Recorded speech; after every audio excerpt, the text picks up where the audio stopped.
Los números complejos nacieron en el intento de resolver ecuaciones cúbicas y posteriormente en las soluciones de ecuaciones cuadráticas. Estos números resultaron siendo una extensión más allá de los números reales y posteriormente el desarrollo del análisis complejo daría mucho fruto en el campo de las matemáticas.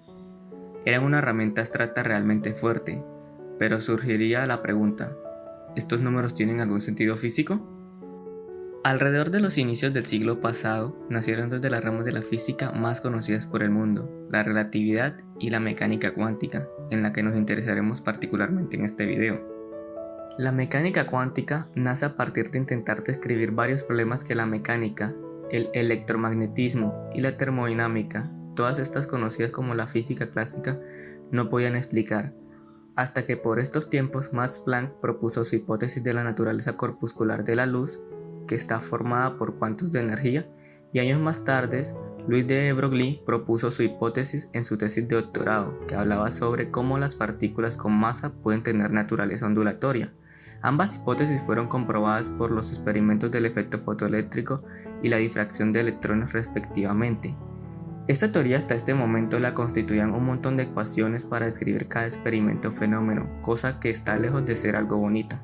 En 1925, el físico austriaco Erwin Schrödinger, que poseía una gran variedad de conocimientos en distintas áreas de la física, inspirado por la hipótesis de Broglie, mostró en un artículo su famosa ecuación que, más de ser deducida de una ecuación ya conocida, fue un postulado que más tarde se demostraría que sería correcto. Como ya habrás notado, esta ecuación tiene un número complejo, más en concreto hay un factor multiplicado por i, la unidad imaginaria, que ya de por sí es problemático, no en los cálculos, sino más bien en el sentido físico, y por otro lado la función de onda, que es una función compleja, pero aquí viene la pregunta, ¿qué significa que la función de onda de un sistema físico sea una función compleja? ¿Y qué significa ese i multiplicando la ecuación? Para responder esta pregunta, primero volvamos a los números complejos. Sabemos que una onda puede ser escrita como la siguiente función, que sale de la solución de la ecuación de onda, ya sea de una cuerda o incluso para la solución de ecuaciones de Maxwell. El realizar cálculos con senos y cosenos resultará algo engorroso, poco productivo, y ahí es donde usamos el poderío de los números complejos, más específicamente con la identidad de Euler. El trabajar con una onda descrita en su forma exponencial compleja es mucho más sencillo debido a la sencillez de hacer cálculos con exponenciales, y una vez resuelto el problema en cuestión, solo tomamos la parte real y esta corresponderá a la magnitud física que necesitemos medir. Viendo la ecuación de Schrödinger, él mismo decía que le molestaba ver ese número complejo, y decía no más que ser un artificio matemático, para hacer los cálculos más sencillos como se había visto muchas veces en la teoría de ondas. Se dice que se logró una versión real de la ecuación de Schrödinger, hecho que el mismo Erwin celebró en una carta a Max Planck. Pero no tardó en cojear debido a su falta de generalidad y la necesidad de magnitudes complejas. La cuestión es mucho más difícil de lo que se creía en ese momento, y no fue hasta que Dirac formuló su notación de bracket que quedó claro que las magnitudes complejas de la mecánica cuántica eran un tipo diferente a las magnitudes de la física clásica. ¿Pero por qué son necesarios los números complejos en la mecánica cuántica? A continuación presentaré dos argumentos que pueden mostrar la importancia de esto. No hay información sobre la posición cuando se conoce el momento. Consideremos una partícula en una dimensión y asumamos la relación de ondas de materia de de Broglie. Dado que parece haber una onda asociada al electrón, es razonable suponer que existe una función psi, ignorando la dependencia con el tiempo, que describe que el cuadrado de esta función da la probabilidad de encontrar la partícula en una cierta posición.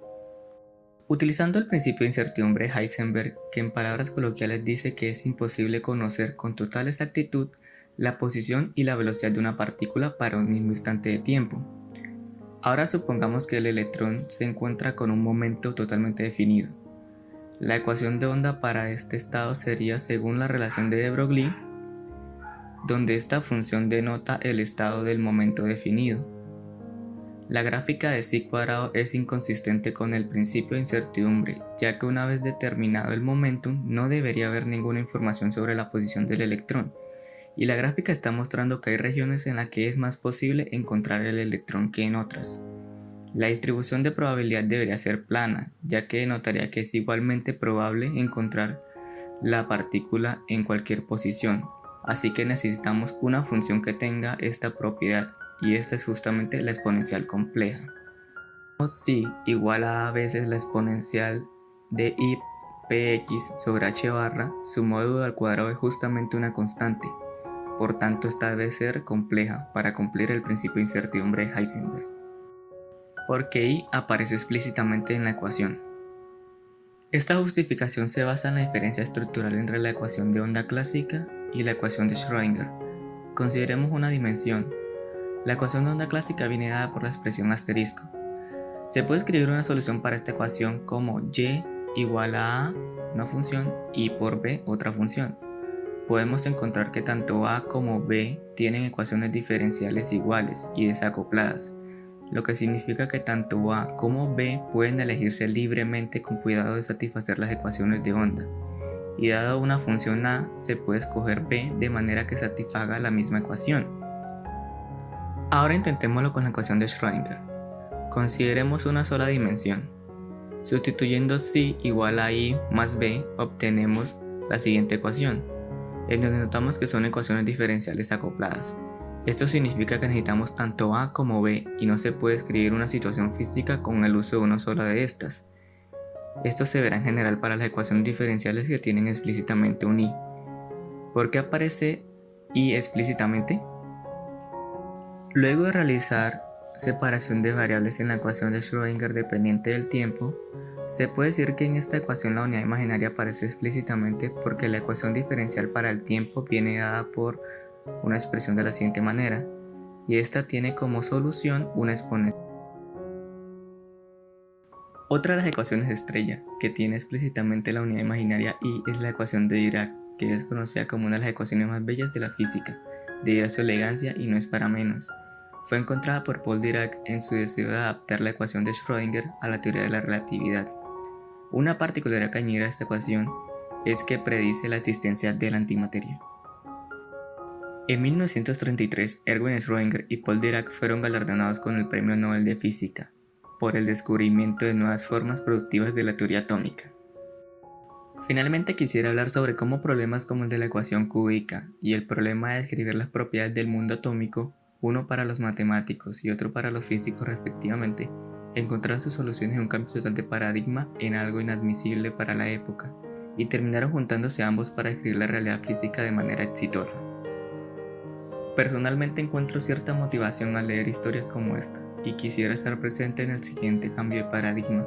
Por tanto, quiero extender esta motivación a mis compañeros para que, independientemente de lo que se quieran dedicar, como físicos tratemos de pensar en nuevas ideas y, de ser posible, hacer parte del siguiente cambio de paradigma. Quién sabe si entre nosotros estén los nuevos Schrödinger o Dirac. Esa es mi piedra compleja en el corazón. Y bueno, sin nada más que decir, nos vemos en otro video.